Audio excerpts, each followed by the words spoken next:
had a conversation with Pete Holmes, and he's like, the only point of going to an open mic is that either you break the crowd or they break you. And he's like, that's the only value of those is like, I have my jokes are funny. I am going to do my set. If you people had a fucking clue, you would appreciate how good this is around. And not just saying it, not just thinking it, meaning it, believing it. And he's like, as long as you get up and you stick to your guns the entire time and do a set that would have been good somewhere else, that is killing at an open people mic. can pick it up, and rooms vary, which took me a while to understand. Like, you can go, you'll have a show at Friday night at 7:30 and one at 9:30, and the crowd could be hot as fuck at 7:30, and then 9:30 it's completely different. It's crazy. But that's your job as the commander of that ship to take them where they need to be. And I'm starting to get to the point now where I can actually like read crowds. Like, I'll watch comics before me and see where the noise is coming from, who's doing what, who I can... And it's like, dude, I'm addicted to this shit. Everything I go through in life now, I write in my head. Like, that's a premise. I can make that funny. It's so fucking addicting, and I love it. But it's just, I feel like if I wouldn't have that fall from grace, though, with the Kill Tony shit, I wouldn't have been be able to do what I'm doing now, because that made me, I was like, I'm tired of eating dicks. But that shows great character. Yeah, well. It does, because to a lot of people, most people, that would be enough. Probably. And you, instead of it being enough, you flicked the switch and turned into a great comic. Well, dude, pressure makes diamonds, baby. You know what I'm talking about? Yeah, so either that or it makes it... Or trash. It crumbles. Rock. Yeah.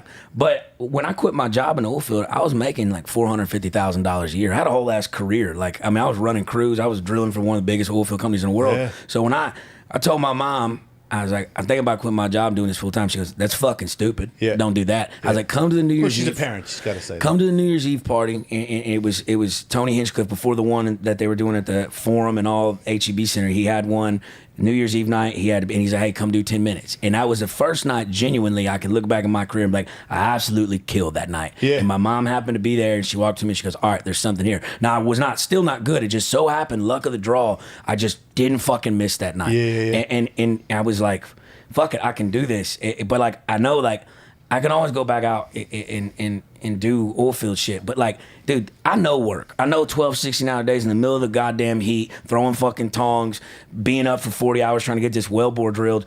And what we do now, I tell jokes to strangers on stage. This is not work to me. Yeah. You know, so I let's make this shit work. Yeah. And if that means I got to change my ways and my approach on things, that's just how you adapt or die. Right. You know? Yeah. So let me ask you guys both a question. As comics, there's been a spate of incidents recently of audience members going on stage, taking swings at comics, or just you know what I mean? There's been one or two things I feel like in the last 12 months or so, and I feel like the comedians... Has there? I missed it. Right. When somebody went on stage with Mark Dave Chappelle. Mark Norman, someone came up there and they had to escort him out. And wait, that was like a... What was? I thought that was fake. Was that the earthquake thing, or what was? I don't know about an earthquake. But somebody said he had to leave, and the whole place evacuated. Oh, I don't know about. Is that the one you're talking about? No, that's not the one I'm talking about. Yeah, I just know every now and again. It's been a minute, but for a minute there were 3 or 4 times where my Twitter feed, which is a lot of comic friends, were like, well, if I can't, what kind of world do we live in where I can't even tell jokes without people trying to attack me? It's like, okay, calm down. It happened 1 or 2 times, but it has happened a couple of times, and I think. Until this point, I would have said we can all agree. If you don't like the joke, you get up and leave. It's never appropriate to go on stage and try to punch the comic. Agreed. There was an instance. You disagree with that? No, I think you shouldn't do that. But I'm going to be honest with you. If a motherfucker does that at my show, you're welcome to the jungle, baby. Yeah, I don't really like. Yeah, but that's different. It's different. You're like I don't mind that. Like, if that's what we're about, dude. But I mean, I would rather not that. Obviously, well, we don't want to cultivate that kind of culture because maybe Sarah Silverman can't throw hands like you can. That's a good argument. That's a good point. But I feel also too. I think, and especially after Hinchcliffe was on that Tom Brady roast, right? Yeah. Like, there was a time period, when I first moved to Austin, there was a whole cancel culture shit, and it's still apparent to some degree. But I feel like the script is starting to flip over. It's starting to change. Like, look, dude. At the end of the day, it's not what you fucking say; it's how you say it. If you say derogatory shit and you're an asshole, then you deserve what's coming to you. But I mean, like, at the end of the day, if we can't fucking laugh at each other, dude, what the fuck are we doing? Look, we've been saying for a million years here, before any of this was an issue, before anybody ever heard the phrase cancel culture, you're going out on a tightrope when you address certain subjects, and you can joke about anything. You just need to be a fucking Jedi level. If you're gonna go there, you got to be fucking good, and if not, good. expect some sort of repercussions. And it's got to be tasteful, right? You got to say it in a way of which it's Coming from you.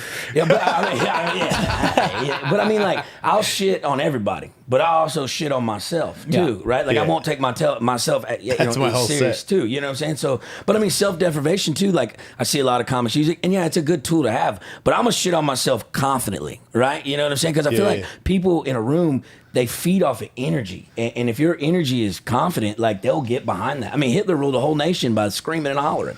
That's a terrible. That's a terrible metaphor. Is it right? One of the great Well, stand-ups. Yeah. great. Yeah, of our time. Yeah. So this is in Spain, and so I think all this shit is getting translated. So is this where the Oh line? wow!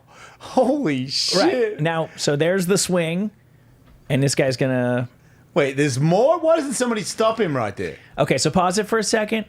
So here's what happened. So the comic is a comic, and the guy is, I guess, fairly well known in Spain. It says he is a musician and a right-wing activist. So I don't know if that makes him comic like, is? No. guy The guy that who hit took him. the swing. So I don't know if Oh. that makes him like the Toby Keith of, like, he's not a politician, but he's known for being outspoken on conservative stuff. Okay. So the guy who took the swing, him and his partner recently had a baby, and he posted a picture of the 3-month-old and captioned it "Pride and Joy."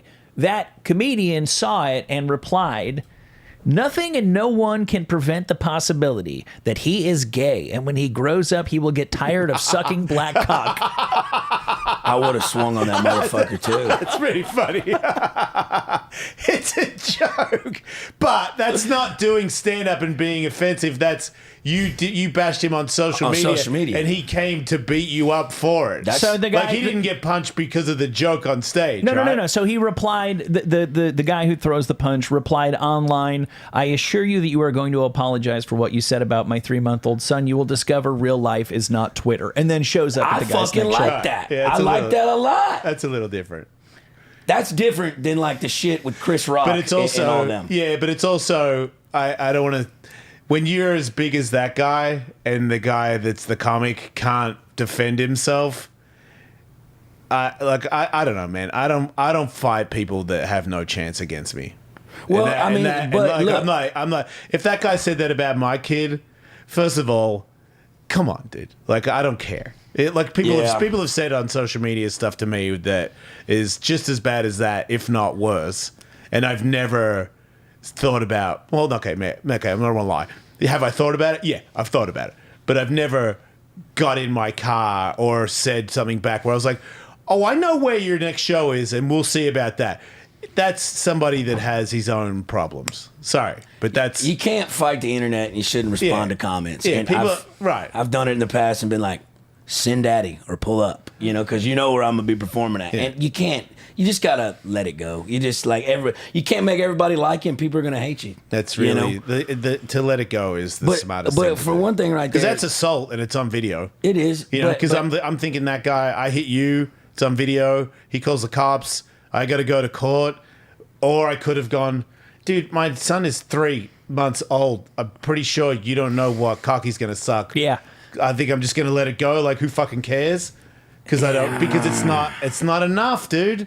It ain't. It's but not at the- enough. But at the same time, I like it for the social justice aspect. That, like, dude, one thing I learned real quick in the comedy stuff, and you know, there's a lot of great comics and writers and shit like that. But a lot of these kids are they're theater kids, and they don't really know how the real world works. And I don't know. I just don't feel like there's any rock stars left anymore. There's not any real motherfucking people, and it's just like, what are we doing? Like, that gets my dick hard. I'm not gonna lie. I'm not gonna say I would have done that, but I Yeah. like that. Hey, motherfucker, if you want to say it while we're in the crowd, cool. But you're gonna go on social media and comment on my kid's 3-month-old photo and tell me you he's do gonna have a suck black point, dick. though. I'm gonna be like, come on, man. Like, you know, if you're crowd working me and fucking with me in the crowd, okay, that's part of the comedy show. But what you did, that's kind of stepping the line. Like, I kind of like that kind of respect. Hey, motherfucker, don't be running your mouth.